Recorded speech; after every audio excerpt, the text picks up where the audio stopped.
الأولى.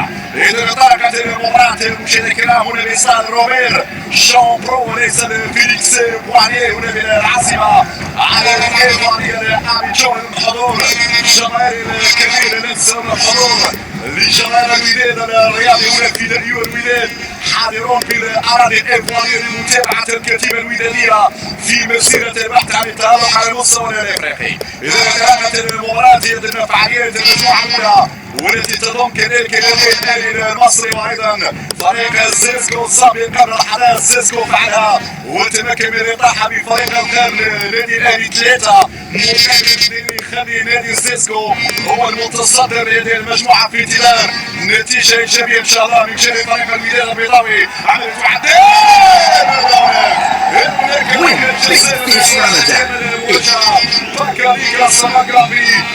كانت هناك ركله جزاء مع بدايه هذه المباراه. الصوره على كاس مبكري شوف الاعاده لجوج ينسر بهذه الطريقه الصبور وهنا حكم المباراه تغاضى عن ركله الجزاء الاولى لفريق الوداد. بدايه قوي الاحمر يمشي كل على الجزره يعمل مراوغه ممتازه عمل فعالي مع كونغولي هو بيوديش هو الكورنيا السلكة ممكن تمريرها ناحية فارس الكيسيولا كان في وعي ممتازة للاستلامة ديال الكرة. بداية قوية المباراة لم يعطونا الفرصة لسير تشكيل فريقين. البداية مع فريق الوداد البيضاوي يغيب عنه الصخرة الدفاعية الدول ديال السنغالي متطفل اليوم خارج حسابات التشكيلة الأحمر.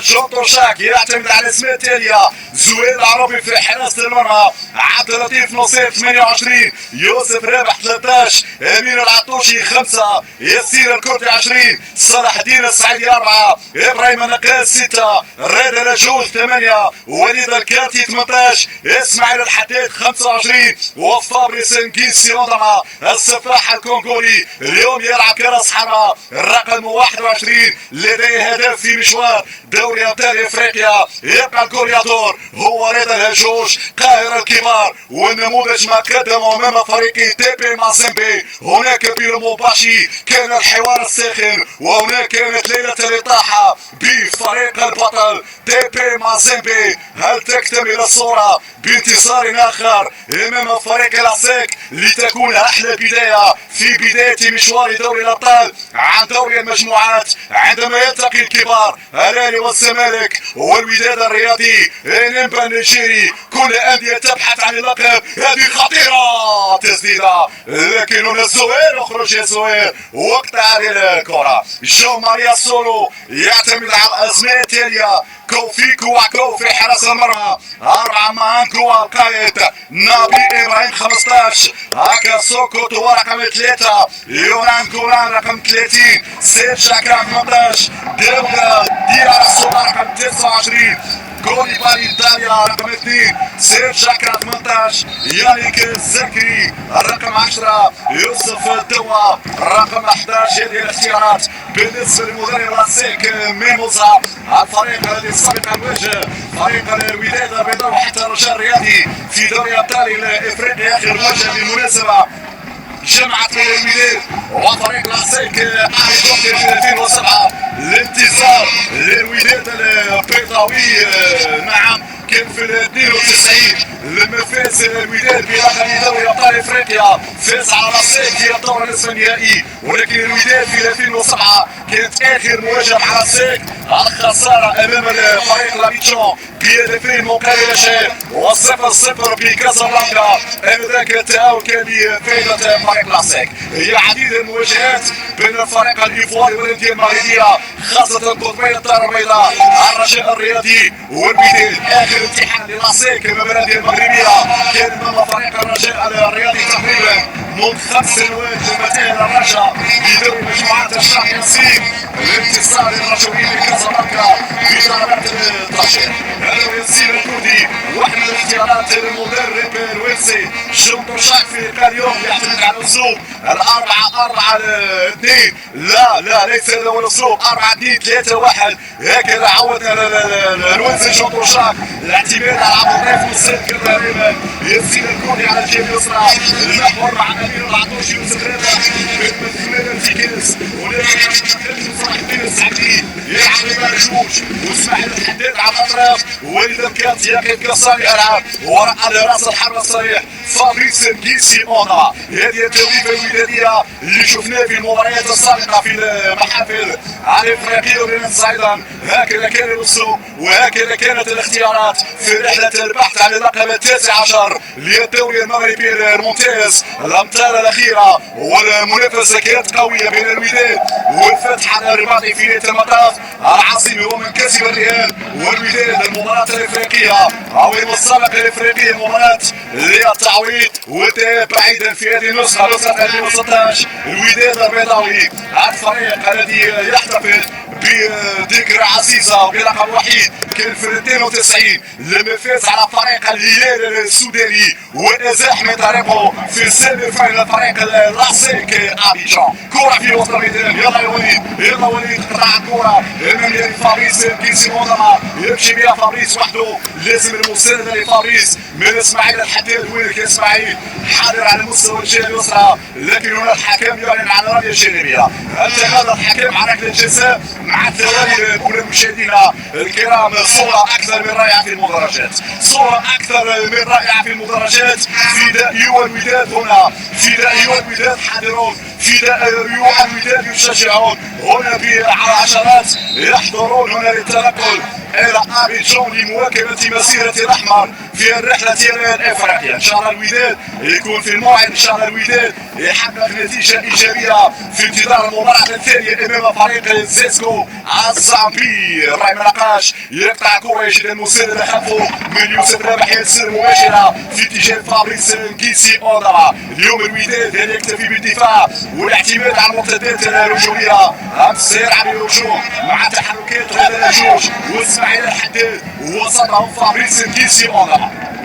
اليوم ممكن نشوفوا اكثر تحركات اسماعيل ورضا الهجوج الثنائي السريع الثنائي المهاري اللي بامكانه يخلق مشاكل لدفاعات الفريق العسيري العطيف نصير الرجل السعيد بعد تمديد عنده لاربع سنوات مع فريق الوداد بطرفين من المدرب الويلسي شنطو شاك. حتى الان مستقبل الويلسي شنطو شاك يبقى غامض رغم الثقه كامله من رئيس النادي السعيد الناصري في شخص الويلسي من اجل مواصله المسيره خاصه على مستوى افريقيا. هذه كره افواريه من الجنوب لحسن الحظ تعطون الى رميه جانبيه وداديه في هذه الاثناء. لنا الثقه في سير الدوري المغربي. لنا الثقه في الاحمر الودادي من اجل تحقيق لغه الانتصار اليوم ولو انه الامر صعب جدا نظرا لعامل الصيام هنا في اجواء يمكن حاره بنسبه الرطوبه تبقى متوسطه. لكن ان شاء الله يكونوا رجال اليوم من اجل تحقيق الفوز كما فعل نادي كوكب المراكشي فارس النخيل الذي اسعد الالاف من انصار الكاسيم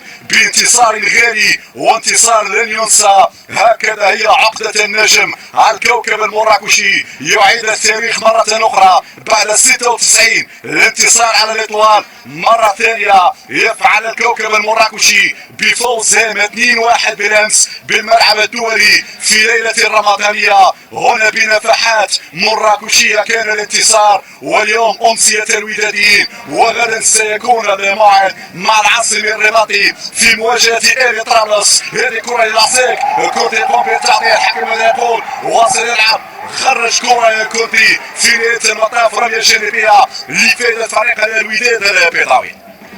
الوداد يحسب له ان ازاح فريق كبير اسمه تيبي مازيمبي الفوز في مدينه مراكش 2-0 والتعادل بطعم الانتصار هناك بلومباشي 1-1 بعد ما كان فريق الوداد البيضاوي المنازم 1-0 لكن رضا جوج هنا نزل كقطعه ثلج على رؤوس تيبي مازيمبي ليبعث الفرحه للملايين للفدائيين لعشاق واحباء الحمراء الوداديه هنا في تحدي اخر من راسيك ابيجان في الدوري المجموعات. مهم جدا المباراة الأولى، مهم جدا المباراة الأولى. المعنويات في العالي في حال تحقيق الفوز امام لاسيك ابيجان. الكردي يسلم مدينة الكرة، يسلم اليمين في اتجاه فابريس، مدافع فابريس يجلب مسلم الصحيح الحديث اسماعيل، اسماعيل يقطع عليه كرة لكن يخرج له على المدافع نبيل ابراهيم كوري مع لاسيك ابيجان. اعتماد على 4-4-2 هنا الكرة اليمين والحكام سقط السنل على اللاعب رضا جوج. ركلة حرة غير مباشرة لفريق لاسيك ابيجان. لاسيك الاعتماد على 4-4-2 مع كواكا دائما كوران على الجهه اليسرى، كودوا مع ابراهيم كوري في المحور وسط اليمين. وجود كوليبالي، وجود كارسوبا واكرم وكرابي بين الثلاثي الهجومي هو الزكري وطا. حتى الان المباراه هادئه والكره منحصره على مستوى وسط اليمين في انتظار الفعاليه وانتظار الدم. ممكن ان شاء الله يجي من فريق الوداد البيضاوي.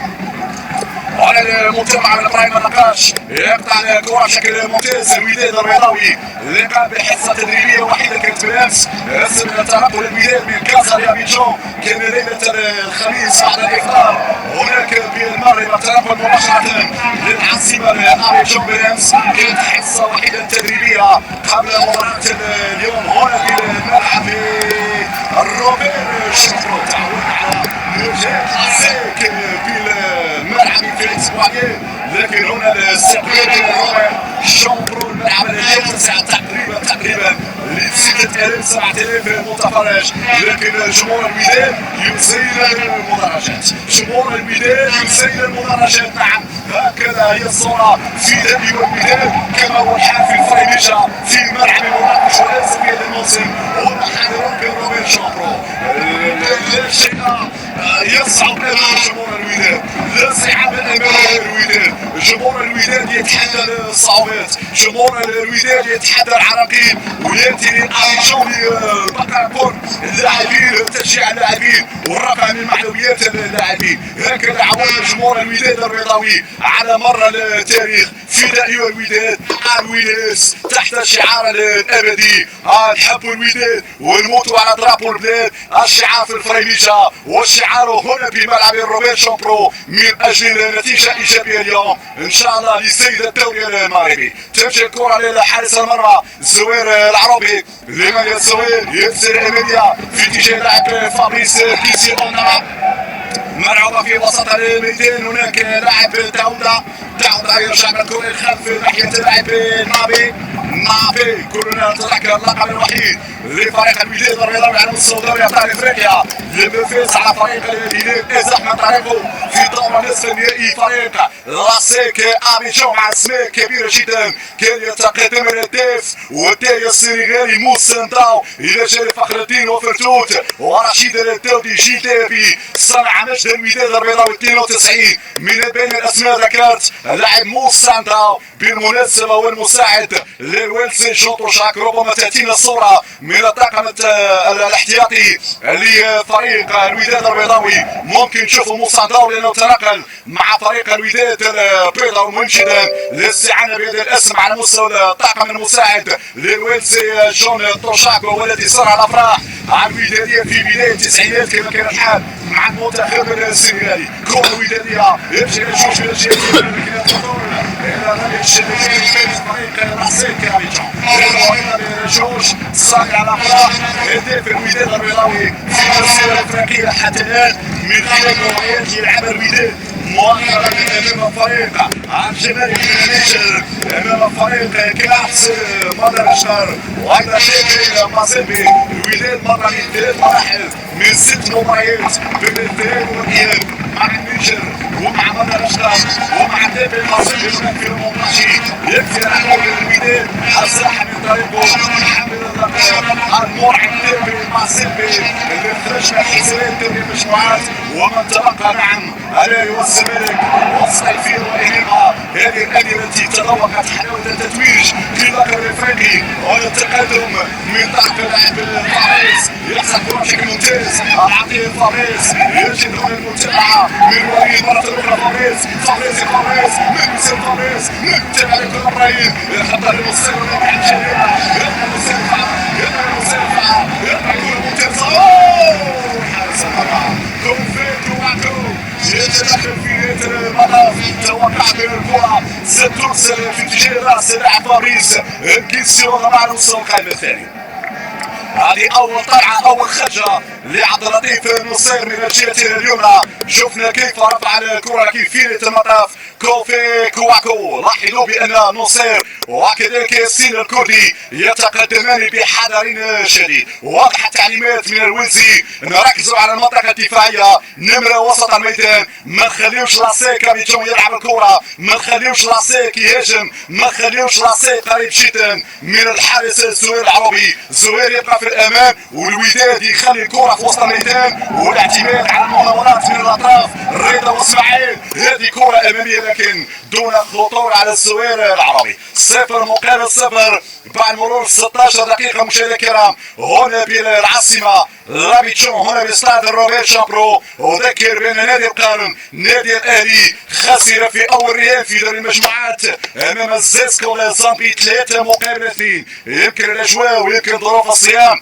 ويمكن العديد من المشاكل هنا كانت السبب في سقوط نادي الاهلي، ولكن كيفما كان الحال تبقى النتيجه السلبيه نتيجه مفاجئه نوعا ما. هذا يؤكد ايضا بالمقابل هنا تالق وتطور الكره الافريقيه. زيسكو منذ سنوات اصبح فريق نعم حاضر في دوري ابطال افريقيا وحتى في كاس الكونفدراليه. كره ترجع لكوفي لمن حتى الان المباراه هذه او الوداد منضبط والوداد واقف بشكل صحيح بل اكثر من ذلك هو اللي بدا المناوره. هذه فرصه، هذه جول، هذه جول.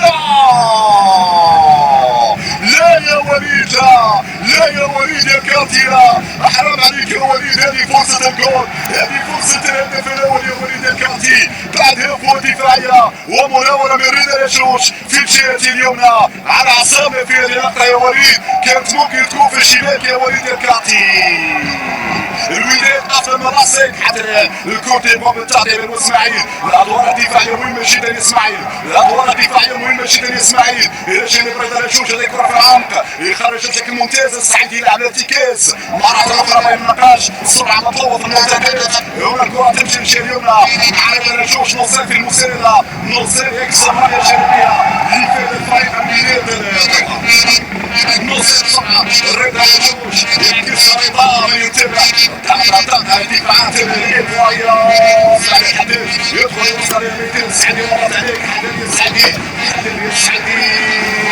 العطوشي هو اللي راح الكره تقدم اللاعب العطوشي على السلسله على الميدان. تمشي هنا الجنوب مع كوليبالي طالع الجناح الايمن كوليبالي وصل كره داخل منطقه الجزاء لكن ممتاز العطوشي. اليوم ربما تخوفات بالنسبه لانصار الوداد البيضاوي في ظل غياب الوحش السنغالي مرتضى فال، لكن لنا الثقه في اجاب امين العطوشي الى جانب يوسف رابح. يمكن هذه الثنائيه دارت قليلا مقارنه مع الثنائيات يوسف رابح ومرتضى فال، لكن ان شاء الله يكون في الموعد امين العطوشي كما كان الحال في مباراه تيبي مازيمبي بمدينه لومومباشي. ستنفذ الركنيه هي الاولى لفائده لاسيك بعد مرور 18 دقيقه. صعود مجموعه من اللاعبين ارى نبي وارى اكاسو تلامح محور الدفاع الممتاز بطول القامه. حذاري من الكرات الثابته. يخرج الزهير، برافو الزهير، انتقال جميل جدا. هنا يتحدى المهاجمي لاسيك ويتحكم في هذه الكره الحكم باكاري كاساما يعلن عن خطا وركله حره لفائده فريق الوداد البيضاوي. طبعا الى جانب مرتضى فال يغيب رشيد حسني والمهدي قناص وايمن الحسوني وصولي كان حديث بالخصوص عن الثنائي مرتضى فال ورشيد حسني. اما بقيه الاسماء ففي العاده لا تدخل ضمن التشكيل الاساسي للويلزي جون طوشاك. صراحه شيء لم يعجبني مؤخرا هذا التشويش الذي يطال فريق الوداد البيضاوي بخصوص صفقه شيكاتارا، بخصوص كذلك مشكل فابريس الكيسي اونداما، وايضا حتى ايضا مشكل باكاري كولي. ولكن الوداد البيضاوي بقياده الرئيس سعيد الناصري كان حاسما، واداره الوداد خرجت ببلاغات متتاليه لتوضح الصوره بان فابريس انجيسي عندما طبعا كل الالتزامات الماديه تم الوفاء بها، وبالتالي لا مشاكل بين الوداد البيضاوي واتحاد جده السعودي، لانه كثر الحديث بخصوص بعض المستحقات الماديه تجاه فريق الاتحاد جده السعودي، ولكن في نهايه المطاف البلاغ الودادي كان واضحا وتم الوفاء بكل الالتزامات، وفابريس انكيسي عندما لا مشاكل مع الاتحاد لا مشاكل مع الوداد، سيواصل المشوار مع الاحمر في المواسم القادمه. بخصوص شيكاتارا كذلك الالتزامات الماديه تم الوفاء بها، وشيكاتارا رسميا هو لاعب ودادي في انتظار تأهيله ليكون حاضرا في المباريات القادمه. نعم انه شيكاتارا من نفس الالتزامات لفريق الوداد البيضاوي منذ فتره في الحديث عن الوداد بخصوص ثنائي المغرب الماضي يونس الخضر وكذلك انس المرابط. العوده للمباراه يوسف لبح يلعب كره في الجهه اليمنى ناحيه لاعب الطيف نصير. هكذا فالامور واضحه بالنسبه للمشوشين، بالنسبه الذين يبحثون عن المشاكل، بالنسبه الذين يبحثون عن الضغط على فريق الوداد البيضاوي. الوداد البيضاوي فعلا كبير باسمه، كبير ببطولاته، كبير بمسؤوليه، كبير بتاريخه، وكبير بجمهوره. والنموذج شوف يعني ليس بغريب عن جمهور الوداد عندما يتنقل بالعشرات في دنيا الوداد حاضرون. يعني قل ما نشاهد هذا العدد وهذا التنقل المحترم رغم بعد المسافه ورغم اكيد الاغلال الافريقيه لا احد يغادر فيها، ولكن هنا المغامره هي عنوان جمهور الوداد البيضاوي. دائما يخوضوا المغامرات ودائما يواكبوا مسيره الوداد البيضاوي عن قرب. هذا هو السعد يعطي الكره بالراس مباشره للكردي، هنا في مساحه ضيقه جدا يمشي وليد الكارتي مباشره ناحيه اللاعب ابراهيم النقاش. تحكم ممتاز في الكره من جانب لاعبي الوداد البيضاوي، يتعاملون بهدوء بانضباط بتركيز بدون مركب نفس. هنا فعلا تدبير اكثر من رائع، ولكن مهم جدا مع مرور دقائق المباراه كسب اكثر ثقه للناس والمغامره الهجوميه تبقى مطلوبه. صحيح بعض الوداديين يقول لك التعادل افضل من لا شيء، التعادل افضل من لا شيء، التعادل في الكوت ديفوار نتيجه ايجابيه في انتظار المباراه الثانيه امام الزنسكور الزامبي، ولكن ما فيش الصوره التي ظهرت في العشرين دقيقه الاولى. ممكن نتقدم على الرصيك، ممكن نتقدم على الرصيك في اول امتحان. كره في الجهه اليمنى ناحيه اللاعب مهان يرجع لنابي مره ثانيه لأكاسو. شوف هنا كيف الرصيك بتمريرات على مستوى الخط الخلفي في ضد صعوبه تجاوز منتصف الميدان. شوف الكثافه العدديه التي يخلقها فريق الوداد وهذا التقارب بين اللاعبين وسط الميدان والخط الدفاعي. كره في وسط الميدان، هنا المتابعه من طرف اللاعب كوليبالي للجهة اليمنى لناحية اللاعب مهان. خطيرة خطيرة خطيرة خطيرة خطيرة خطيرة خطيرة، طلع كرة مرت سليمة هذه الكرة، وهي الأبرز حتى الآن منذ بداية المباراة. كان لاسي كاميتشون أن يتقدم في نتيجة المباراة. شوف عملية ثنائية مرت عليك الكردي، بطيء الكردي هنا مرت على العطوشي فعلا. شوف اللاعب رقم 4 المهارة للاعب رقم 4 مهان كوا، هذا اللاعب الدولي الإيفواري تجاوز الكردي وتجاوز العطوشي، ولا واحد خرج كرة لحسن الحظ أكا كرة على المرمى مرت سليمة. هذا الإدارة الأول للدفاعات الودادية ولحارس المرمى الزوير العربي.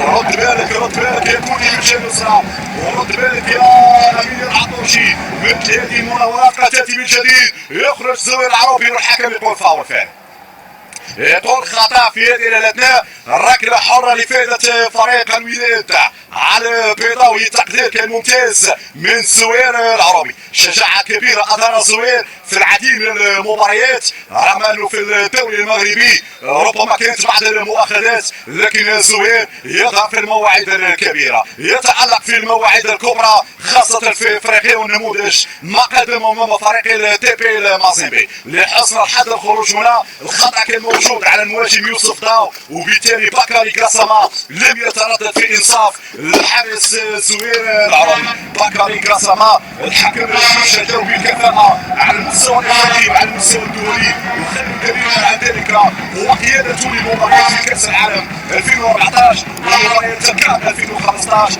يعتبر من اشهر الحكام، ونتمنى ان شاء الله ان يكون موفقا في قياده هذه المباراه. يمكن شفنا المناوره الاولى للاعب رضا الهجوج طار من خلال ركله جزاء، شفنا الاعاده والحكم كان ممكن يعطي فيها ركله جزاء لفريق الوداد البيضاء. كوفي كواكو معروف بالديوان عندنا الشاير افريكا سبور وراسيك ابيجان كذلك نادي السوي. افريكا سبور يتذكر جيدا عشاق الوداد. يا ربي يا ربي يا مولانا. وتحدى الوداد هنا بين ساحل العاج مع الاسماء الكبيره. نتذكر المباراه اللي مشات لركلات الجزاء الترجيحيه وتالق لعشاب واحد من ابرز الحراس لفريق الوداد البيضاوي. يا سلام يا سلام، في كل مرة أشاهد فيها الوداد إلا وأتذكر تسعينيات وأتذكر أسماء رنانة، أسماء أكثر من رائعة. عشاب وعزمي وبن عبيشة وفخر الدين وفصيلي، المرحوم فصيلي موسى مداو، يوسف فرتوت، صانع الأفراح في مباراة النهائي أمام فريق الهلال السوداني. هكذا هي الوداد، أجيال وراء أجيال، أجيال وراء أجيال، والألقاب تتوالى. نعم عقود على مر التاريخ هو فريق المقاومة، فريق الأمجاد، فريق البطولات، فريق الجماهيرية الكبيرة، وفريق دائما يبقى اسم كبير على الساحة الإفريقية بل العالمية. هذه كرة أمامية لفائدة فريق الوداد البيضاوي. تدخل من أكو كورتوا يرجع عليه كوفي مباشرة للجهة ناحية اللاعب كونان كوان لاسيك من موسى كذلك معقولة على فريق الوداد البيضاوي. هو قاعد توج بلقب دوري ابطال افريقيا كذلك في 98، وقاعد الكتيبة الايفوارية نحو لقب هو اوسكار في دوري الارجنتيني الدارية، اللي ترحم على ذلك لقيادة فريق الرجاء على الرياضي لاسيك فعلها في 98 لما فاز على ديناموس من الزيمبابوي تحت قيادة اوسكار بيروني. بينما لقب الوداد كان تحت قيادة الاوكراني سيباستيان كويوري. تمشي الكرة لاسيك على جهة اليسرى، حذر من رفع الكرة، حذر من التسديد، ما نخليهمش التسديد، ما نخليهمش المجال لتسديد الكرات من خارج منطقة الجزاء. يطلعها هنا امير العطوشي للسمات من الجهة اليمنى، وليد الكارتي بالراس يحاول يحصرها، وليد الكارتي يطور هنا يساعده يمر الكرة في الجهة اليمنى، لكن الحكم يكون خاضع على وليد الكارتي. وليد الكارتي يمكن شخصيا اعتبرته واحد من افضل الممررين في الدوري المغربي في الموسم قبل الماضي، وان كان مستواه تراجع نسبيا في مرحله الاياب للدوري المغربي. ماذا هناك؟ اعتقد ليس هناك خطا في اللقطه الماضيه لما مرر وليد الكارتي للاعب رضا الهجوج. اليوم اتوقع بان الخطوره تجي من رضا الهجوج ومن اسماعيل الحداد على الاطراف، وفابريس يعمل الضغط على المدافعين. هكذا نريد الوداد البيضاوي. برافو الكورتي، برافو هنا بأراقة يتدخل ثم يتقدم يكسب بعض الامتار، يعبر هنا لوسط الميدان، يمرر الكره الحكم يقول برافو باكاري كاساما شاف الخطا موجود، كان قريب جدا من العمليه ينصف فريق الوداد البيضاوي بعد تدخل اللاعب النابي. شوف الاعاده رضا الهجوج المناوره والمس كان واضح من جانب اللاعب النابي. تمشي الكره وداديه، يصعد اسماعيل، الكره ممتازه لرضا، يلا يا رضا ساتنا، لكن الحارس انتهى. اعتقد ان الكره صارت في احد المدافعين وبالتالي وصلت الرساله لحارس المرمى كوفي كواكو. إذا اللقاء متوقف في الأداء بسبب إصابة أحد المدافعين أكاسو كورتوا، وبالتالي الحكم يطلب على الدخول بسرعة لإسعاف أكاسو كورتوا. معظم الأسماء اللي تلعب لاسيك أبيجان شفناه في دورة الشهر مع المنتخب الكوت ديفوار. ذكر من فريق الأهلي المصري قاد للخسارة في أول مباراة له ضمن دوري المجموعات أمام السيسكو الزامبي 3 مقابل 2. طبعا مجموعة أخرى مجموعة ثانية تضم الزمالك والصيفية والصدارس من جنوب افريقيا الى جانب نادي الانيقا. لدينا 6 انديه في دوري المجموعات سبق لها الفوز بالبطوله. الحديث عن فريق الوداد، عن لاسيك، عن الاهلي، عن الانيقا، عن الزمالك وعن وفاق سطيف. كل هذه الانديه نعم توجت باللقب الافريقي الغالي. هذه الكره الماضيه رينا جوج لمست المدافع اكاسو كوتوا قبل ان تصل الحارس كوفي كواكو. هذا هو اكاسو كوتوا، واحد من اجود المدافعين في تشكيله نادي لاسيك ابيجان. طبعا معروف الكره الايفواريه على مستوى التكوين، على مستوى تهيئ الجيل الناشئ، وايضا الاهتمام بالقاعده.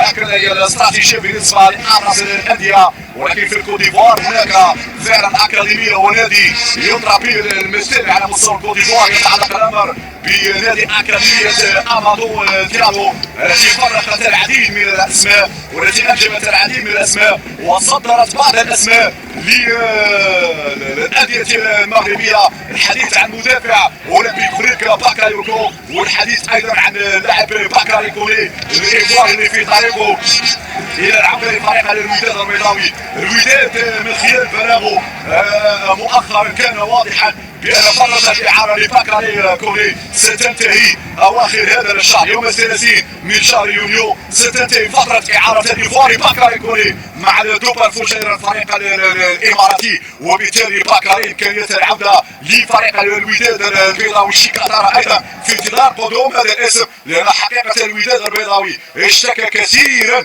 من الجبهه الهجوميه، اشتكى كثيرا من قلب الهجوم. كما قال المدرب الويلسي جون طوشاك يلزمني انتدابات، يلزمني اسماء، يلزمني هدافين، وشيكاتارا قد يكون الحل بالنسبه لوصفه المدرب الويلسي جون طوشاك من اجل خلق الانتصارات ليس محليا ولكن ايضا على المستوى الافريقي. يلا يا الاولاد، حتى الان نصف ساعه 0 مقابل 0. اتمنى جرأة هجوميه، وان كان الدفاع هو المطلب الاساسي، عدم تقبل الهدف هو المطلب الاساسي، ولكن شويه جرأة هجوميه، شويه دفاع هجومي ممكن يجي مع الهدف هذا. وعطيف نصير كما قلت مدى عقده ل4 سنوات مع فريق الوداد البيضاوي. لا تنازل لا استسلام، هكذا هي سياسه اداره الفريق. التمسك بكل اللاعبين لان الطموحات اكبر والاستحقاقات اكبر، وافريقيا يلزمها رجال، يلزمها لاعبين اقوياء، يلزمها لاعبين متمرسين. نعم، وهكذا الاحتفاء بكامل العناصر للذهاب بعيدا في هذه المسابقه. هذه كره اماميه لفائده فريق لاسيك، يمشي لاعب امارة ديابي حول لكونان، كونان يرفعها، يلا طلع كره يا كردي. ماذا تنتظر؟ الكردي في الامتحان، الكردي في الامتحان داخل منطقه الجزاء، يضيق عليه الخلاق. برافو برافو الكردي، برافو الكردي، يبعد الى رميه جانبيه لفائده لاسيك ابيجان. برافو الكردي. لاحظوا بان فريق لاسيك يلعب كثيرا على الجهه التي يتواجد فيها اللاعب ياسين الكردي. طبعا في هذا المركز الوداد البيضاوي انتدب اللاعب انس المرابط قادما من فريق المغرب تطوان. نفس الامر يونس بن الذي يلعب على الجهه اليمنى بين هذه الكره والكردي هنا بالراس واسماعيل الحداد لسانة الكردي. ما يعجبني في طريقه تمركز لاعبي الوداد البيضاوي هي المسانده الدفاعيه للاعب رضا الهجوج ولاسماعيل الحداد على الاطراف. فعلا نشوفوا كثافه عدديه في الاطراف، اسماعيل الحداد والكردي في الجهه اليسرى، وكذلك رضا الهجوج مع طيف نصير في الجهه اليمنى. مهم جدا هذا الامر لخلق كثافه عدديه وخلق جميع الممرات امام عناصر لاسيك ابيجان. هذا هو الزوير العربي، كان عنده امتحان وحيد منذ بدايه هذه المباراه. لدينا ركله حره، وهذه الكرات التي يبحث عنها لاسيك ابيجان. محاصره مضايقه هنا من جانب المدافعين امير عطوشي ويوسف رابح والسعيدي كذلك. هذه عطيه خطيره خطيره، طلع كره السعيدي والخروج في هذا المرتد. يلا السرعه مطلوبه، يلا السرعه مطلوبه. هذا هو الكردي يرسل مباشره في اتجاهه استعجل فيها بعض الشيء. ممكن تمرير كره لاحد زملائه، يعود البحث عن رضا الهجوج اللي كان بعيد تماما عن الكره. وصلت لكونان، كونان في وسط الميدان لمن تصل وسط الميدان. كوليبالي في العمق، هذه خطيره، يخرج العربي.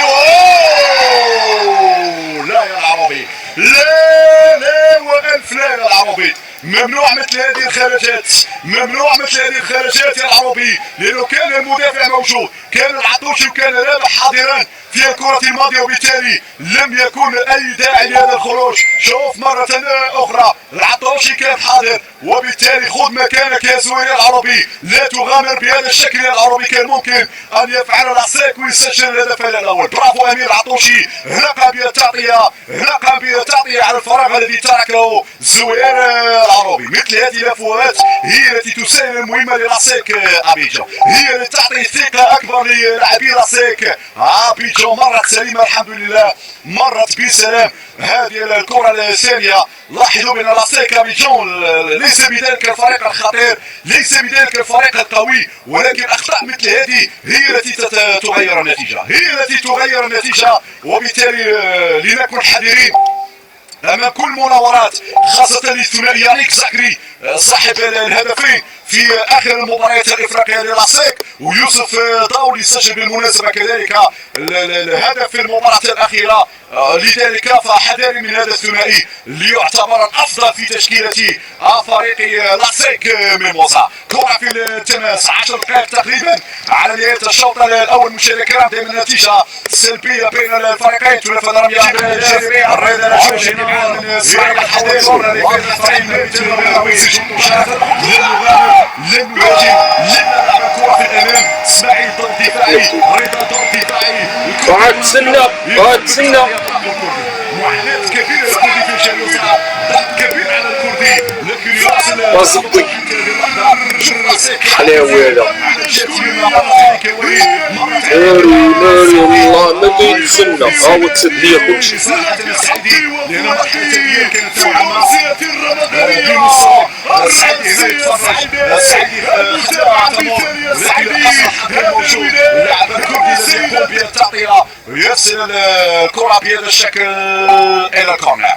هي الركنية ما تماس. عموما هذا لاعب زكري اللي يعتبر هداف فريق لاسيك في المباريات السابقة افريقيا. لاسيك الذي تجاوز كايزر شيفز الفريق الجنوب افريقي، واخر اللقاءات كانت امام فريق ايرترانس الليبي. الانتصار هنا 2-0 والخساره هناك بتونس امام ايرترانس بهدفين مقابل واحد. نتيجه خولت لاسيك عنده المجموعات اللي هو فابريس يلعب للنصير، هناك عجيب اليمنى لمن النصير ياخذ بعد رمضان يلعب حدير، لم تكن ناجحه مع رضا الجوش، لكن هنا ابراهيم النقاش يقوم بالتغطيه.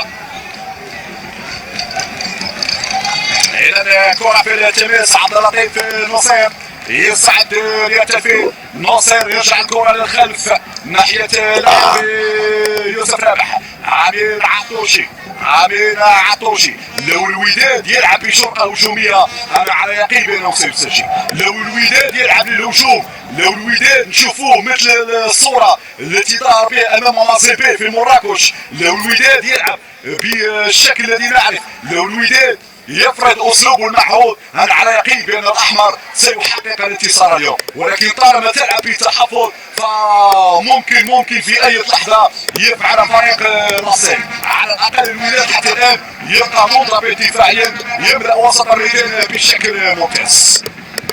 كرة في التماس. عادة المباريات الإيفوارية المغربية على مستوى الأندية تكون مليئة بالندية والإثارة. هذا ورد جورج المحرقية. نعم، كورنر أخيرا لفريق فريق الوداد البيضاوي. يلا يصعد أمين العطوشي ويصعد يوسف رابح. ممكن الراسية تجيب الأهداف، ممكن الراسية الذهبية تجيب الأهداف. الرضا جورج يناور يربح أول كورنر لفريق فريق الوداد البيضاوي.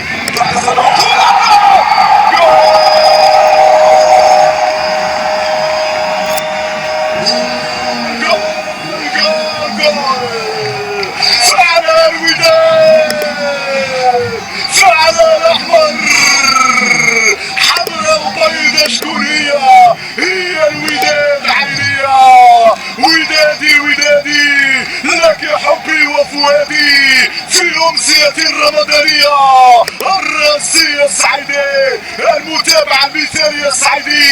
هذا الوداد، هذا السيد الدوري المغربي اسمه تشا سعيدي، حتى قالوا السعيدي وقالوا معلش نحن الأبطال، نحن الأقوياء. هذا السيد البطولة المغربية، هذا بطل 92 السعيدي الارتقاء. الله على الارتقاء يا سعيدي، الله على الارتقاء يا سعيدي. بالراس ما جاها، بالراس حتى في الشبكة الإيفوارية، وفرحة هستيرية بالمدرجات ملعبي روبيت شامبرو. 1-0 يفعل الوداد هنا بملعب روبيت شامبرو. قلت لكم مشاهدينا الكرام، الوداد ان شاء الله يكون في الموعد، الوداد ان شاء الله ابطال، الوداد ان شاء الله رجال، الوداد ان شاء الله يقاتلون اليوم من اجل تحقيق نتيجه ايجابيه. كره ثابته ربحها لدرجوج والراسيه السعيدي. الله السعيدي الله عليك، الانتقال كان اكثر من رائع، وبراسيه تحطها في الشباك كانت صعبه عليك يا كوفي يا كواكو، صعب على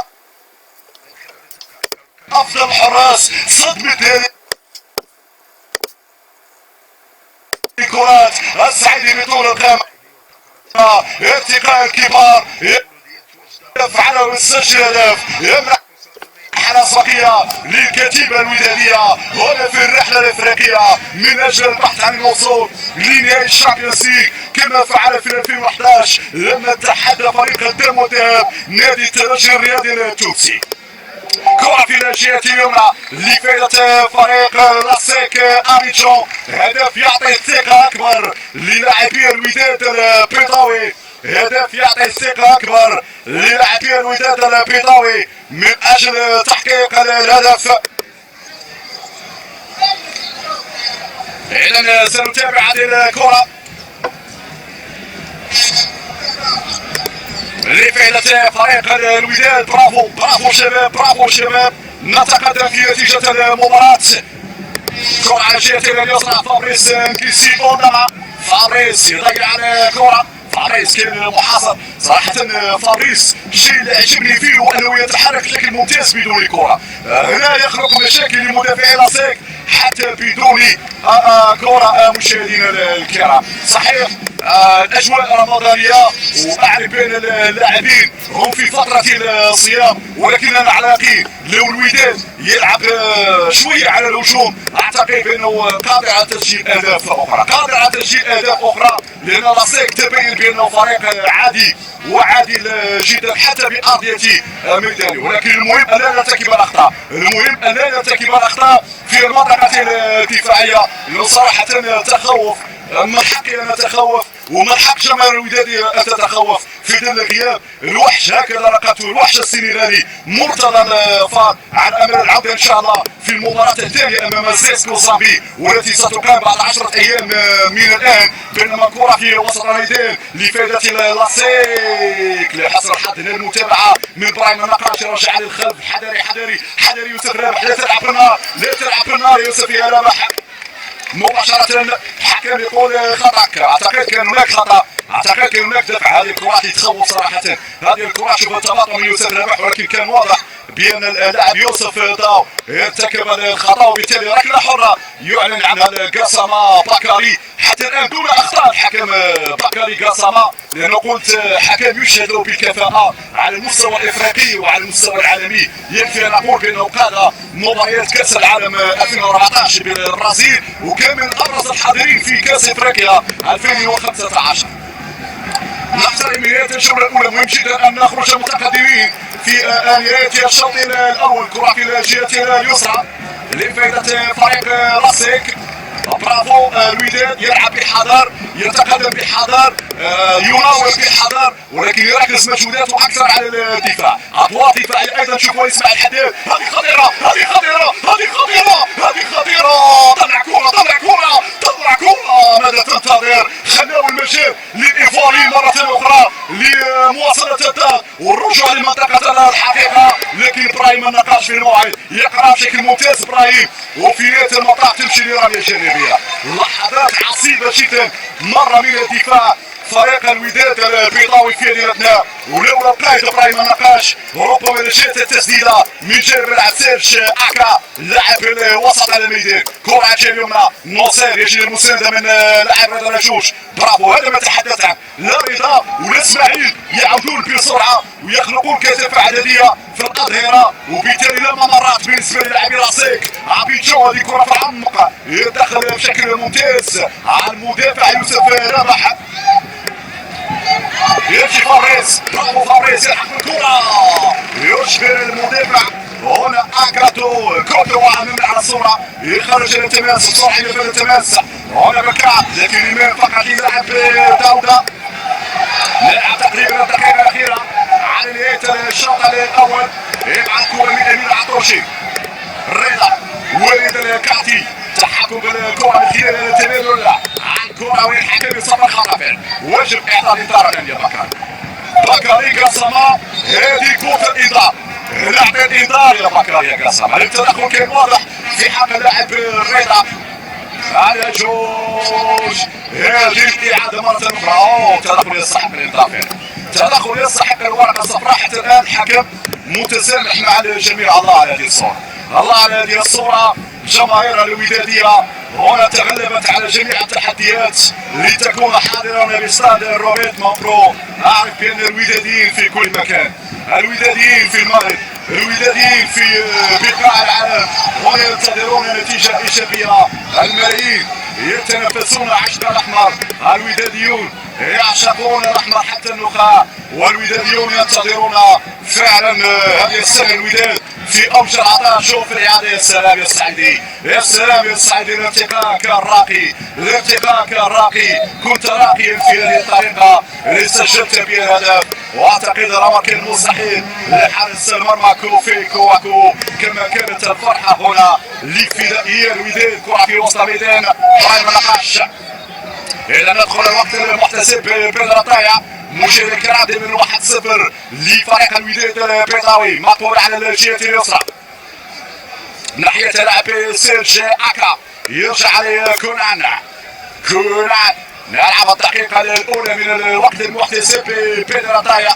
يمكن الحكم يضيف دقيقة دقيقتين. كرة على الجهة اليسرى للاعب امارا ديابي، يمشي امارا نصير. برافو نصير، برافو نصير. يقوم بالتغطية قبل ان يتدخل لاعب يوسف رابح.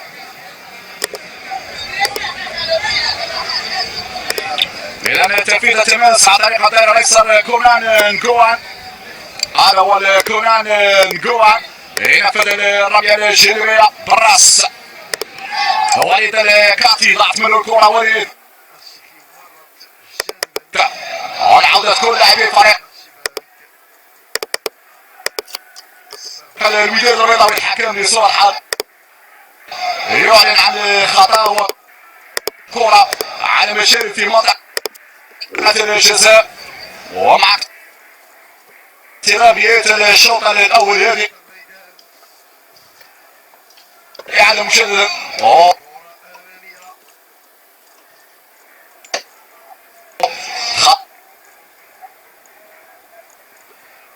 كان موجود رفع. اعتقد ما شفناش اختبارات لزوير، وان شاء الله ما نشوفوش اختبارات لزوير العروبي في الدقائق القادمه. اتحدث عن الشوط الثاني، ولكن على الاقل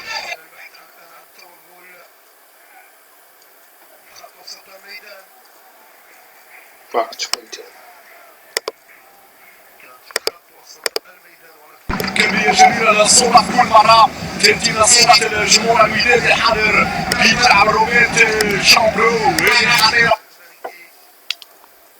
للعساك يقوم بعملية التغطية السعيدي في مكان صعب. السعيدي مرة بشكل هادئ جميل في إخراج الكرة من جانب اللاعب صلاح الدين السعيدي.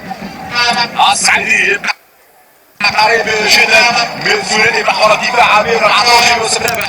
لازم التغطية على الجمهوري في الغياب. اللاعب السنغالي مرتضى فار، هذه الكرة منطلقة.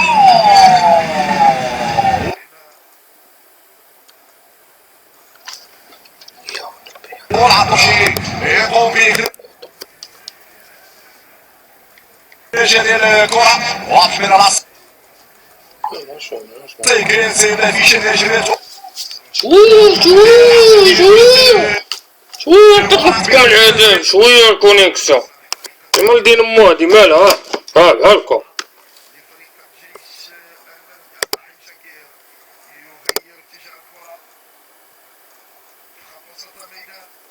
هنا التعليق المصادم.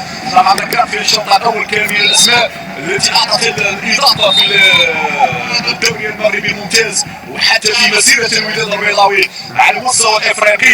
محمد بونجم سيكون البديل الاول في تشكيله المدرب الوالفزي شونطاشاك. بونجم محمد ابن مدينه الرشيديه واللاعب السابق لفريق شباب اطلس خنيفره يسعد للدخول في هذه الاثناء. ربما بونجم قد يكون سلاح فتاك في المرتدات لان بونجم معروف بسرعته، معروف بمناورته ومعروف بمهاراته ويمكن يخرق الخطوره وياتينا بالجديد في اي لحظه ياخذ مكان اسماعيل الحداد. يمكن البعض ينتبه ولم يرى بان الحداد ظهر هجوميا، ولكن اعتقد ان التعليمات هي هذه. الوالفزي شونطاشاك يقول للحداد ارجع للخلف، ابقى في الخلف ساند المدافعين ولا تبادر ولا تبقى كثيرا في الامام. هكذا هي التعليمات صارمه من اجل اغلاق جميع الممرات امام فريق لاسيك ابيجان. الان سلاح مهم جدا في المرتدات الهجوميه. يتعلق الامر باللاعب محمد بونجم، وان كان بونجم لم يعطي ذلك الاداء اللي كان منتظر منه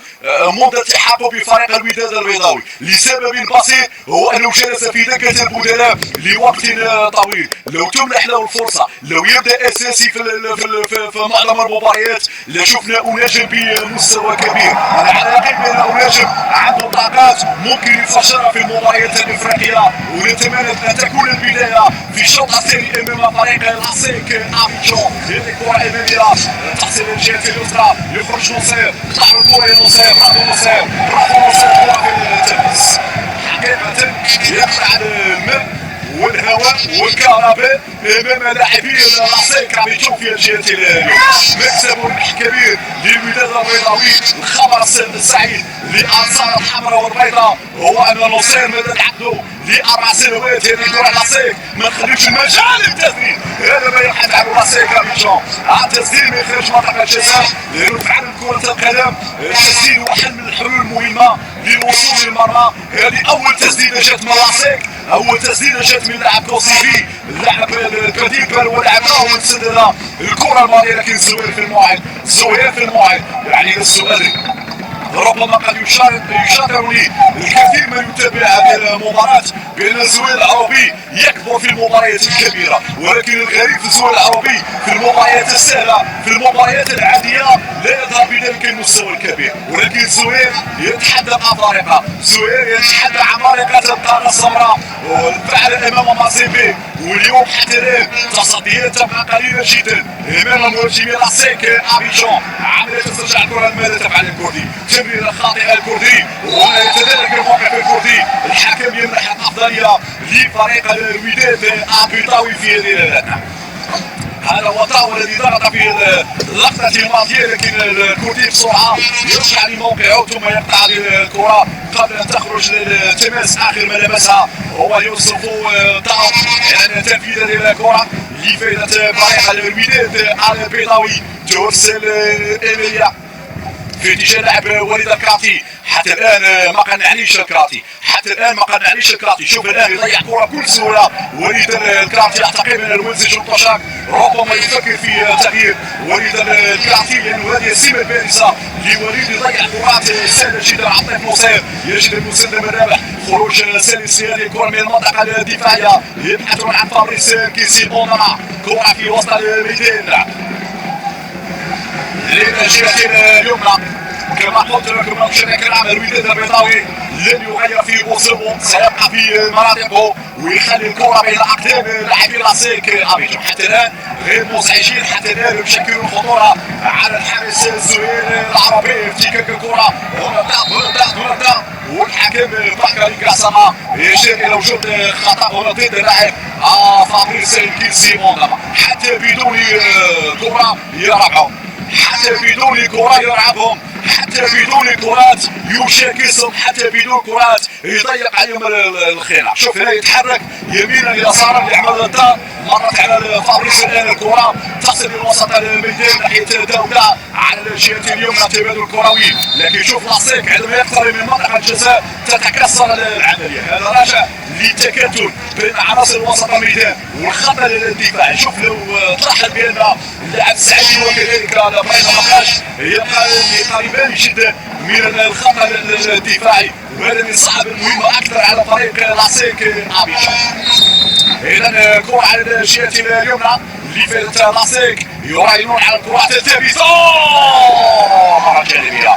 هنا قراءه سليمه من صلاح الدين السعيدي صاحب يمكن اطول قناه في تشكيل فريق الوداد البيضاوي. هنا المحاصره وهنا التغطيه في القائم الثاني خلاها الى مسمره وشابنا الكره بعيده تماما عن الاطار، وبالتالي ضربه مرمى للحارس زهير العربي. شوف مره اخرى من هذه الزاويه ملعب صغير على مستوى الطاقة الاستيعابية، ملعب لا تتجاوز طاقته 6000 حتى 7000 متفرج. ونشوفوا جماهير لاسيك ونشوفوا ايضا جماهير الوداد البيضاوي في دوري الوداد الذين تنقلوا للساحل العاجل لكرة ونقلات جميلة جدا تصل الى الجهة اليسرى لفائدة اللاعب أناجم. هذه أول كرة يلمسها أناجم من دخوله مكان إسماعيل الحداد. ضاعت يا أناجم، ضاعت يا أناجم، رد بالك يا أناجم. يمكن من بعض عيوب أناجم هو كثرة الاحتفاء بالكرة، الأنانية في بعض الأحيان. لو تلعب كرة سهلة ممكن تشكل خطورة على دفاعات لاسيك ابيجان. حذاري حذاري من المرور. مقاتل ابراهيم النقاش، هذا هو فعلا ترمومتر الدفاع. اللاعب ابراهيم النقاش يقطع كرة بشكل ممتاز. يعني قوة الوداد البيضاوي تكمن في هذا الثنائي صلاح الدين السعيدي وابراهيم النقاش على مستوى افتكاك الكرات يبقيان قريبا جدا من الخط الدفاعي. وما نساوش كذلك الظهيرين لا نصير والكردي، على الخصوص اللاعب عبد اللطيف نصير. رضا الهجوش يكسب الركنية في هذه الاثناء.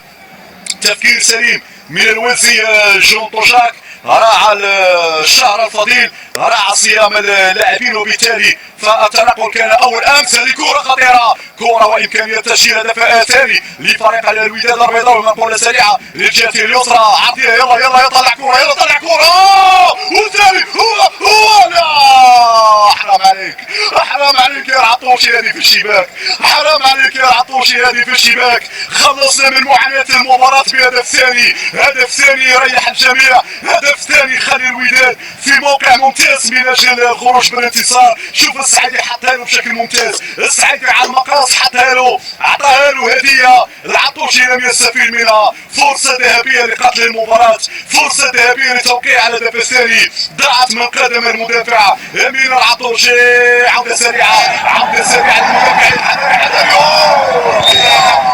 الركنيه للاسيك حتى الان اخطا فرصه لفريق الوداد البيضاوي عن طريق امين العطوشي، لكن صراحه الاجمل في اللقطه هي التمريره الرائعه لصلاح الدين السعيدي، لان الكره كانت صعبه جدا. اعتقد الجميع بان الكره تمشي الى مرمى، ولكن الحق بها السعيدي بلمسه حضرها هندسه سطرها لامين العطوشي، واعتقد الجميع بان العطوشي سيضع في الشباك، ولكن بطريقه غريبه هنا يفوت الموعد لتسجيل الهدف الثاني. عموما لدينا ركنيه، لو تلاحظون بين الكرات الثابته هي التي تحمل الخطوره، وممكن تجي الخطوره الان من لاعبي لاسيك ميموزا. تلعب الكره لفائده لاسيك، بعيده تماما. هذه راحت لبوركينا فاسو، في بوركينا فاسو الى يوسف وداو، ضربة مرمى للزهير العربي. قلت تفكير سليم من المدرب الويلزي جون طوشاك بتنقل وبشكل متعثر للكوت ديفوار، لان الرحله كانت ليله الخميس الساعة 8:30 بتوقيت المغرب، والوصول الساعة 12:30 هنا بأبيجان الإيفوارية. الوداد البيضاوي أجرى حصة وحيدة كانت بالأمس في هذا التوقيت بيدات. لذلك لو تلاحظون فالويلزي جون طوشاك بتنسيق مع الإدارة فريق الوداد البيضاوي راعوا العديد من الأمور من بينها الصيام اللاعبين صراحه شابو، صراحه نرفع القبعه لهؤلاء اللاعبين، يعني رغم الصيام ولكن رجال اليوم ابطال، اليوم يقاتلون، الان يدافعون ليس فقط عن سمعه الوداد البيضاوي ولكن ايضا عن سمعه الكره المغربيه، يمثلون الكره المغربيه. اليوم كلنا وداديين، اليوم كلنا نتنفس عشق الاحمر، واليوم ننتظر نتيجه ايجابيه من فريق الوداد البيضاوي. هذه كره مقبوله على الجهه اليمنى، يقوم بالتعطيل الكردي، تصل لمهار، يرفع مهار، يرفع مهار، خلي بالك العطوشي، والكره تاع المرمى الحارس السوير العربي. هذه المجموعه يتواجد فيها فريق الاهلي المصري وكذلك فريق زيسكو يونايتد الزامبي، فوز من مجموعه 8 انديه حاضره في دوري المجموعات، 6 انديه سبق التتويج ببطوله افريقيا. يبقى الفريق الاكثر تتويج هو نادي الاهلي المصري، والزمالك والصيفيه كذلك دون انس الوداد واصيل القاسم المشترك بين الفريقين تتويجهما بلقب دوري ابطال افريقيا. لاسيك في 98 وقبل 6 سنوات تحديدا 92 الوداد البيضاوي متوج بهذا اللقب. على ذلك مقعد فريق لاسيك للتتويج باللقب الافريقي هو الداري الارجنتيني اوسكار فيروني الذي يقيم حاليا في المغرب، عاشق المغرب واستانس باجواء المغرب كذلك، ولو انه يعاني في صمت. اوسكار فيروني الذي فعلا اسعد الانصار البيضاويه على الخصوص. هذه الكره ملعوبه على الجهه اليسرى لفائده فريق لاسيك من مزار متابعه من اللاعب السعيدي.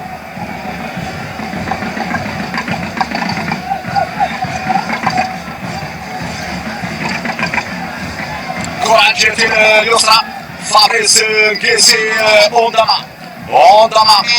المشكل بالنسبه لفريق الوداد البيضاوي على مستوى استقبال مبارياته في المغرب، فمشكل دائما يبقى بالنسبه للملعب مركب محمد الخامس لازال مغلق للاصلاحات، وبالتالي فملعب الرباط هو الذي سيحتضن مباراه زيسكو الزامبي في الجوله الثانيه.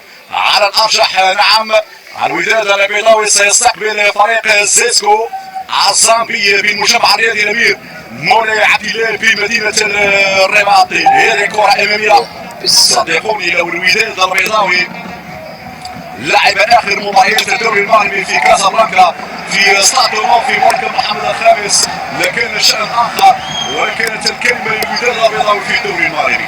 نعلم قوه جمهور فريميجا والدعم القوي ولا مشروط لجمهور فريميجا في استاد نور. لو لعب الوداد الثلث الاخير والسبع مباريات الاخيره في الدار البيضاء لفاز الوداد البيضاوي بلقب البطوله الوطنيه. مع احترام الكامل لفريق الفتح الرباطي، حتى الفتح الرباطي يستحق اللقب، ولكن اعتقد اكراه حقيقي عانى منه فريق الوداد البيضاوي في المرحله الاخيره من الدوري المغربي الممتاز هو عامل الملعب. ولكن رغم ذلك، رغم فقدان اللقب، فالوداد البيضاوي عنده 18 لقب ليكون بذلك السيد البطوله المغربيه. مهما قالوا ومهما شوشوا ومهما انتقدوا، ففريق الوداد البيضاوي نعم هو صاحب الرقم 18 والسيد البطوله بامتياز.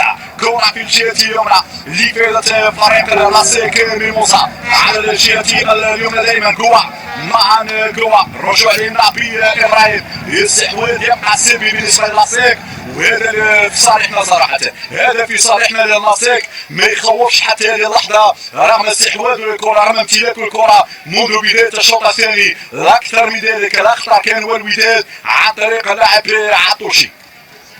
طبعا ليست هذه المباراة الأولى التي تجمع بين لاسيك والوداد البيضاوي، سبق للفريقين أن تواجها في عديد المناسبات، كان أخيرا 2007 في مسابقة دوري أبطال أفريقيا، خسارة للوداد البيضاوي 2-0 هنا بأبيجان و0-0 بين كازابلانكا. لكن أيضا في مسيرة التتويج بلقب 92 الوداد البيضاوي أزح من طريقه في نصف النهائي فريق لاسيك أبيجان. كرة في وسط الميدان على الجهة اليسرى، هذه متابعة من كوران وسط الميدان ملعوبة لكوسيفي البديل الوحيد حتى الآن في صفوف لاسيك ميموزا. شوف الآن انحسار على الكرة بشكل كبير على مستوى منتصف الميدان، ونجم الآن في دور دفاعي هذه عطية خطيرة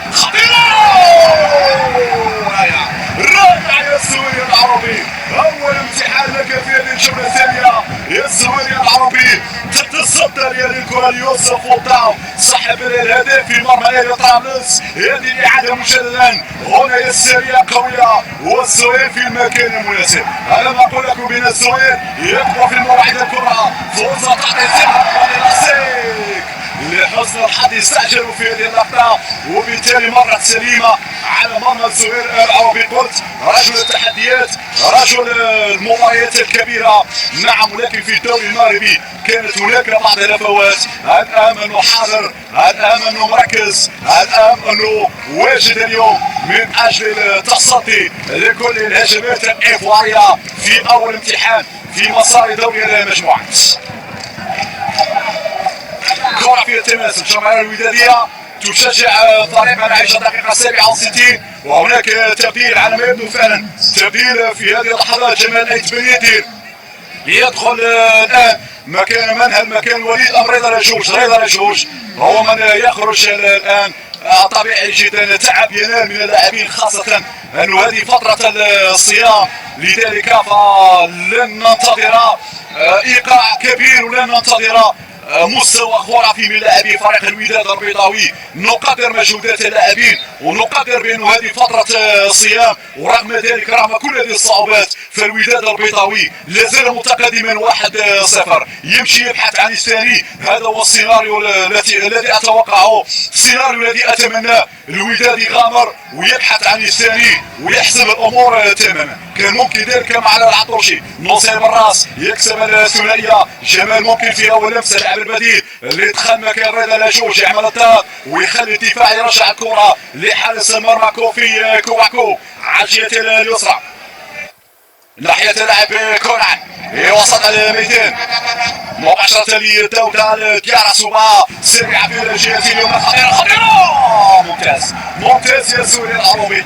قلت بين التصدي الماضي اعطى ثقه اكبر الزهير العربي. هنا تايمين كان ممتاز من الزهير، خروج وتقدير كان رائع من الزهير العربي. يقطع الطريق امام اللاعب كوليبالي على الجناح الايمن. السعيدي ايمن، مباراة ممتازة قدم السعيدي اليوم امام لاسيك. ابراهيم النقاش، تقارب كبير بين السعيدي وابراهيم النقاش. العودة للخلف عن العطوشي. السعيدي مجددا يعمل مراوغة في مكان صعب، ينقل الياسين الكردي امامية لأوناجم، لم يلحق بها أوناجم. تخرج الى الرمية الجانبية امام الصورة. البديل الاول للمدرب الويلسي جون توشاك من مدينة الرشيدية كما قلت، ولاعب الصياني السابق وحميد تيديبيت فريق الوداد في الموسم الماضي. دور على الجهة اليمنى لفائدة كوليبالي دارا. كوليبالي منقولة للسريع ناحية اللاعب أكاسو كودوا. أكاسو كودوا على الجهة اليسرى. عملية على الكرة الحكم طول خطأ في يد الأسد لفائدة فريق لاسيك. إصابة اللاعب جمال أيت بنيتير. تبقت 20 دقيقة حتى الآن على نهاية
نعتذر مشاهدين على هذا الانقطاع من المصدر.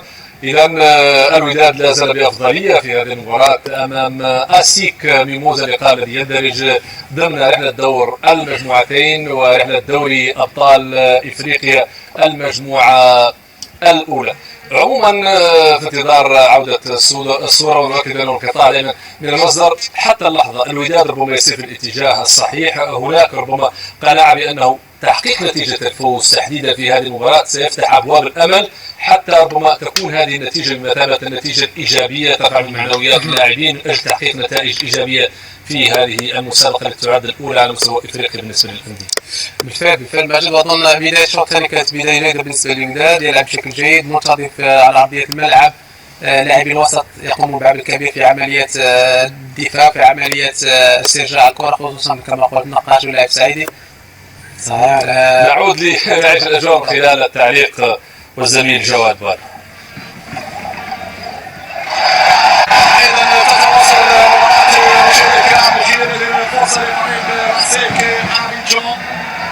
معقول على الجهة اليمنى أولي الجيم يكسب رمي الجانبية. ندخل على 20 دقيقة المتبقية وقل من ذلك بدقائق عن نهاية المباراة. نرسل لهذا الانقطاع للصورة من المصدر والعودة مباشرة لاستاد روبرت شامبرو لإكمال المشوار الوداد البيضاوي بالملاعب الإيفوارية. حتى الآن يصير متقدم 1-0. هكذا هي الأجواء الإفريقية.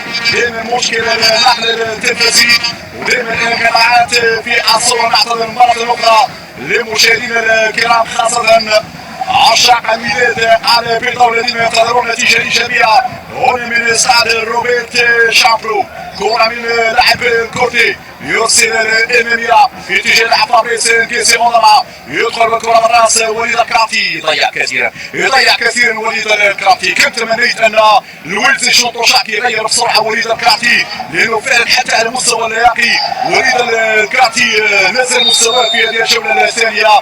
أعتقد أنه الآن لازم على الولد شونطوشاك يدخل لاعب مقاتل، لاعب شرس على مستوى وسط الميدان، على الأقل الحفاظ على هذا المكسب وهذه النتيجة حتى نهاية هذه المباراة. لكن من خلال التغيير اللي قام به المدرب الولد شونطوشاك بإدخال لاعب جمال أيت بن يدان، أصبح الوداد البيضاوي تقريبا يلعب بثلاثة في وسط الميدان الدفاعي. عندك إبراهيم النقاش، عندك صلاح الدين السعيدي، وعندك اللاعب جمال أيت بن يدان. باكاليوكو يدخل في هذه الاثنين مشاهدينا الكرام تبديل آخر في صفوف فريق لاسيك ميموزا.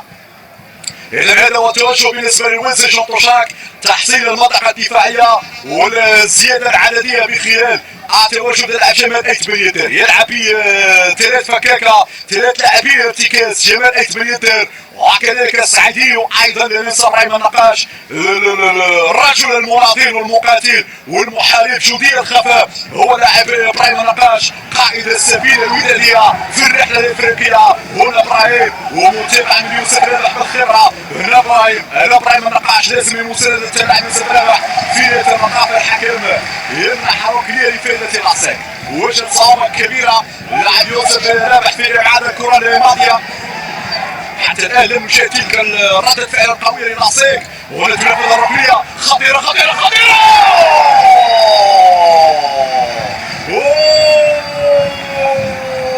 لم تذهب بعيدا، لم تذهب بعيدا يا ريك زكري. الظهور الاول يا ريك زكري. شوف المهارة لا تخلص من ابراهيم النقاش، حاول وضعها بالركن الايسر لمرمى الزوير العربي.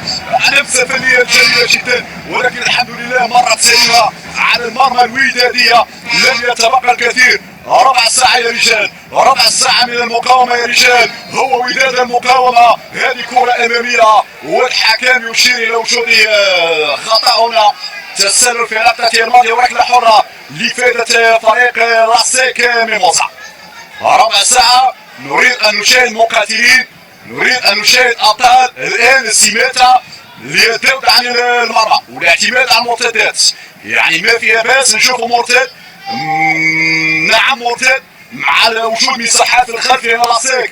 كل ما اقتربت المباراة من النهاية الآن سيرمي بكل ثقله وممكن يخلي مساحات في الخلف ممكن يخلي فراغات في الخلف مع سرعه مهاجم مع وجود كذلك فابريس كيسي قدامها، ممكن يجي مرتد وشوم يخاطف وممكن يجي مع الهدف الثاني. يلا يا فابريس يعمل الضغط هنا، يجبر اللاعب كوان على يخرج الكره. وليد الكعتي يربح الرميه الجانبيه لم تقنع عليه وليد في مباراه اليوم. يعني يمكن واحده من عيوبك هي انك تضيع الكرات بسهوله متناهيه. عموما الجانب اللاعقي وربما الوداد البيضاوي متاثر في هذه الجوله الثانيه، ولكن هذا الامر طبيعي جدا بفعل عمل الصيام. هذه كره اماميه لا ننسى بان درجه الحراره على حسب اخر الاخبار هناك في ابيجان درجه الحراره ليست بالعاليه، يعني تقريبا 28 29 درجه، ولكن المشكل الحقيقي هو عامل الرطوبه هو اللاعب وليد الكعتي وسط الميدان لإفادة فريق لاسيك ابيجان. يطلع على لاعب ياسين الكردي، لا نريد الدفاع السلبي، نريد دفاع منظم. حتى على مستوى اخراج الكرات يجب ان تكون بشكل منظم وبتركيز كامل، وليس ابعاد الكرات بشكل عشوائي. الكرات اللي يتم ابعادها بشكل عشوائي ربما تعطي فرصه اكبر لفريق لاسيك من اجل اقتراب من مرمى الزوير العرب. يلا يا رجال، يلا يا ابطال، لم يتبقى الكثير، تقريبا 14 دقيقة 13 دقيقة على نهاية الوقت الأصلي، كما فعلها كوكب الراس، كما فعلتها الكويكا فارس النخيل بنفس أمام النجم. نريدها للوداد اليوم وغدا إن شاء الله لفتح رباطه.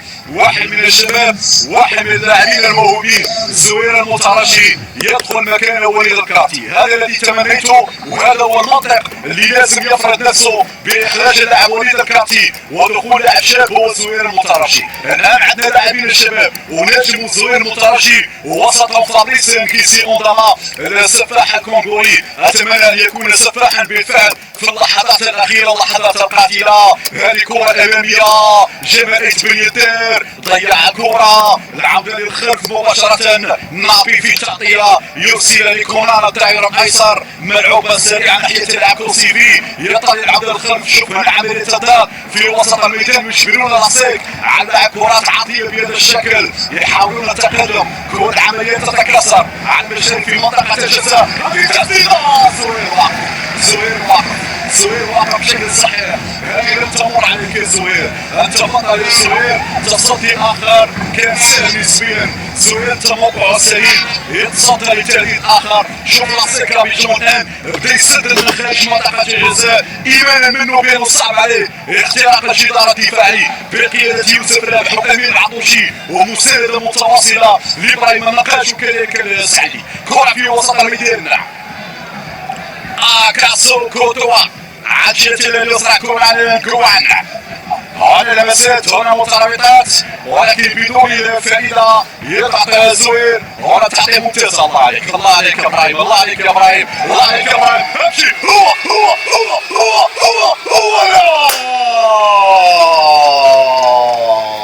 لا يا فابريس، هذه كرة المباراة، هذه كرة الثاني، هذه كرة الأمان، هذه كرة الخلاص تضيع من السفاح الكونغولي. قلت قبل لحظات هل يكون سفاحا بالفعل؟ هل يكون جلادا بالفعل؟ هنا كان بإمكانه أن يضع في الشباك. لا، هذه حطها يا رجل، هذه حطها في الشباك سهلة، هذه حطها في الشباك سهلة يا فابريس. كيسي اونداما كان عندك إمكانية لتسجيل الهدف الثاني. ريحنا وريح البال الجماهير البيضاوية، الجماهير الودادية والجماهير المغربية في كل مكان التي تتابع وتواكب وتشجع الكتيبة الودادية في المسيرة الإفريقية. فرصة أخرى تضيع للوداد البيضاوي على بعد 10 دقائق من نهاية الشوط الثاني والمباراة ككل. ضغط، ما أخشاه أن تنقلب الطاولة على الوداد البيضاوي بعد ضياع هذه الكرات. ما أخشى أن نندم كثيرا على تضييع مثل هذه الفرص، ولكن نبقى متفائلين بخصوص 10 دقائق المتبقية مع فريق الوداد على البيضاوي. سيضرب مساحات في الخلف، قلت لكم بلا نصيب مع ضغط الهجومي، سيضرب مساحات في الخلف. شاب مرتد، مشى فابريس، طلعت صوت الموعد مع الهدف الثاني عموما ربما تجي فرصه اخرى يا فابريس. عموما لدينا ركله حره لفريق لاسيك ميموزا.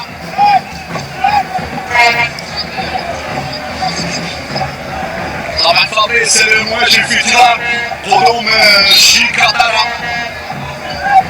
شيكاتارا مهما قالوا ومهما شوشوا ومهما انتقدوا فشيكاتارا نعم شاء من شاء وكره من كره. شيكاتارا ودادي وفابريس ودادي وبكر يكون ودادي. حاولوا التشويش على الوداد ولكن من يتجرأ على الوداد من يتجرأ على السيد الدوري المغربي سينال الجزاء. هذا يا سادة الكرام بطل افريقيا سيد الدوري المغربي بطل كاس العرش والفريق الذي يشرف الكرة المغربية حاليا على المستوى الافريقي. والزر العربي يخرج هذه الكرة. هنا حالة غليان داخل منطقة الجزاء. واضح بن لاسيك يلعب الكل من اجل تحديد النتيجة. ربما هذا الامر يكون في صالحنا لما تجينا مرتدة هجومية ممكن مع نجم ممكن مع زوير وممكن مع فابريس اندما. على خطأ اعتقد كان هناك خطأ فعلا. الحكم يمنح الامتياز لفريق لاسيك من وصف في هذه الاثناء. اصابه اللاعب محمد ونجم في هذه الاثناء. سلمت يا ونجم سلمت يا ونجم. لم يتبقى الكثير.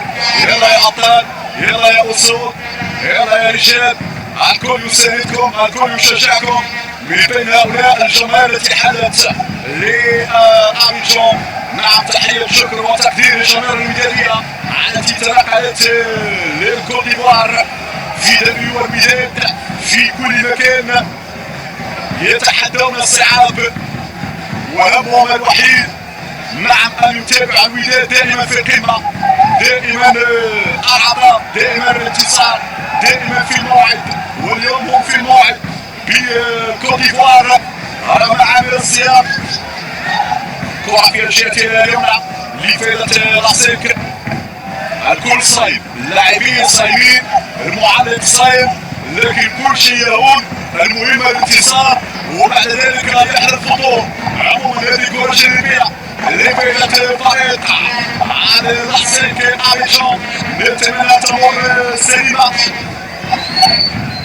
وعودة كل لاعبي فريق الوداد البيضاوي في هذا على لاعبين امر على الجعبي. تقريبا 6-7 لاعبين ايفواريين داخل منطقة الجزاء. الحكم يعطي اشارة التنفيذ. يدي الكرة زر العربي برافو سوير. طلع كرة يا مسلم ماذا تنتظر. طلع كرة يا مسلم ماذا تنتظر. حتى الان لحظات حرجة الان يمر من دفاع فريق الوداد البيضاوي. السعدي يقتصر الكرة هنا المحارب هنا المحارب والحكم يصفر خطأ. الحكم يصفر خطأ في هذه الاثناء. إصابة زوير العربي على ما يبدو. الحكم أعتقد صفر للمشرف العربي إصابة على الأرض وبالتالي الروح الرياضية مطلوبة. زوير فعلا أصيب في اللقطة الماضية.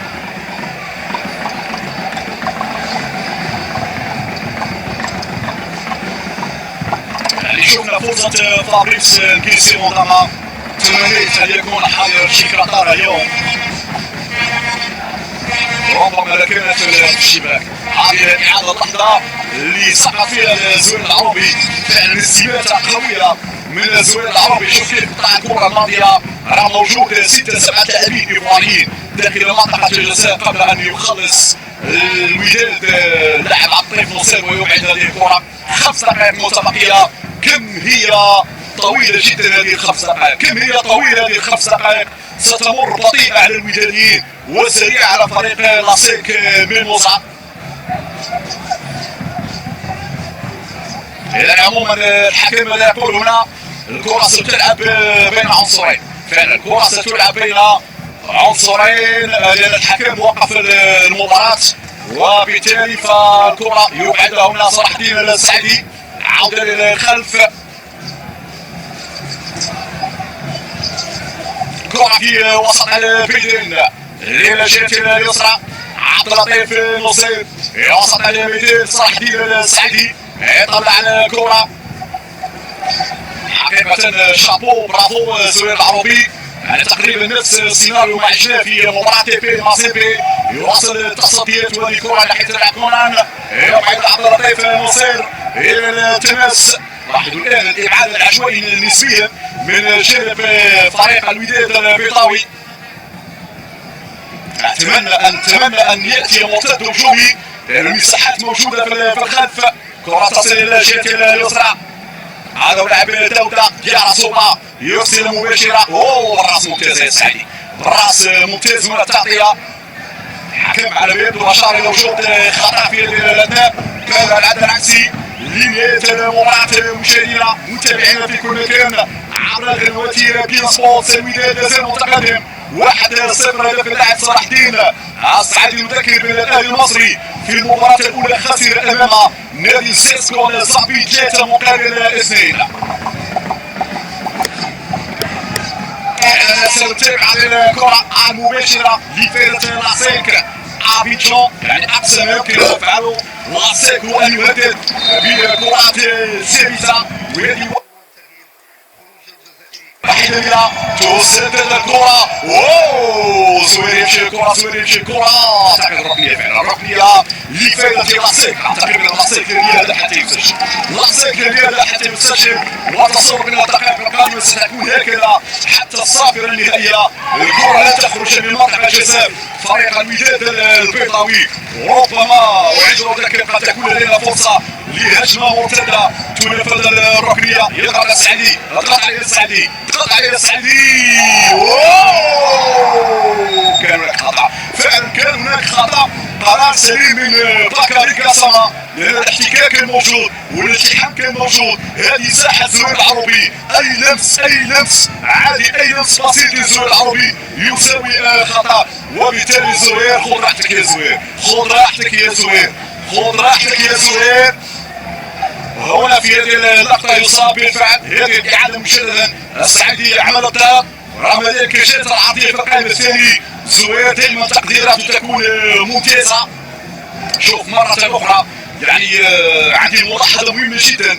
لما تجي الركنيات لما تجي الكرات الجانبية لازم لاعب ودادي على القائم الأول ولازم لاعب ودادي ثاني على الدوزيام بوطو القائم الثاني. هكذا حتى في حال اذا خرج الحارس المرمى تكون هناك تغطيه من احد اللاعبين على مستوى القائم. شفت الركنيه الماضيه واللاعب الودادي واقف على القائم يعني على مستوى التمركز. هذا الامر يبقى مهم جدا في عمليه الدود على المرمى. هي الوزير جونتوشاك يعطي تعليماته لانه لم يتبقى الكثير. هذا هو جونتوشاك. اول صوره مقربه من مخرج المباراه جونتوشاك طبعا في اطار التشويش دائم الوداد البيضاوي. يعني في الاونه الاخيره اتساءل فقط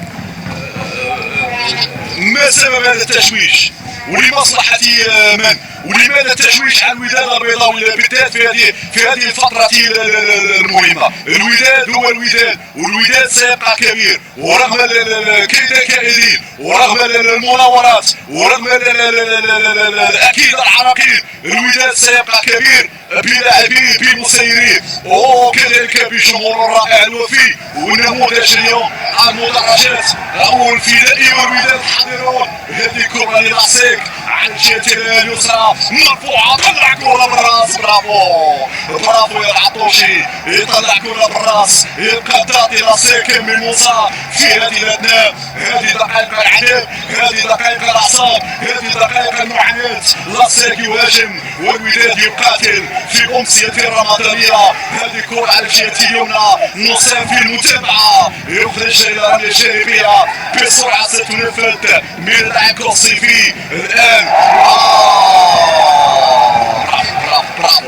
برافو اعطاكم الكرة. اعطى الكرة للوداد البيضاوي. شكرا لك يا امر يتكافي. اعطى الكرة للاعب الوداد نصير ينفذ الرمية الجانبية في اتجاه لاعب فابريس نكيسيون. خلاص الان يدخل الوقت المحتسب بدل الضايع. كم هي طويلة 4 دقائق. كم هي طويل الاربع دقائق ستمر بطيئة على لاعبي الوداد البيضاوي، لكن القتالية موجودة. اي استماتة نادي وداد، اي مقاومة نادي وداد، وانا الذي لقبته بوداد المقاومة. اليوم نشوف وداد المقاومة، وداد العزة، وداد الكبرياء، وداد الشموخ، الوداد في العلالي في هذه اللحظات، الوداد يحافظ على تقدمه، الوداد ينادي الصدارة، صدارة المجموعة الأولى إلى جانب سيسكو صامبي. كرة في الجهة اليسرى لفائدة فريق لاسيك، منقولة سريعة، ما نخليهمش يمروا، ما نخليهمش يخترقوا لمنطقة الجزاء. هذه كرة برافو جمال، برافو جمال، والحكم يصفر خطأ في هذه اللعبة. فرصة لاستيقاظ الأنفاس بالنسبة للاعبي الوداد البيضاوي. مهم جدا التدبير، الوقت المحتسب بدل الضائع بشكل هادئ وبدون أخطاء من أجل الانتصار في أول اختبار في المجموعة الأولى. نتصدر إلى جانب سيسكو، ولكن لا شيء حسم حتى هذه اللحظة. زهير العربي يرسل الأمامية لمن الزوير مباشرة ناحية كوران نقوان.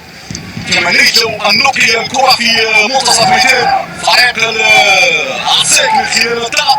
هذه الكرة مباشرة لمن ناحية كوران.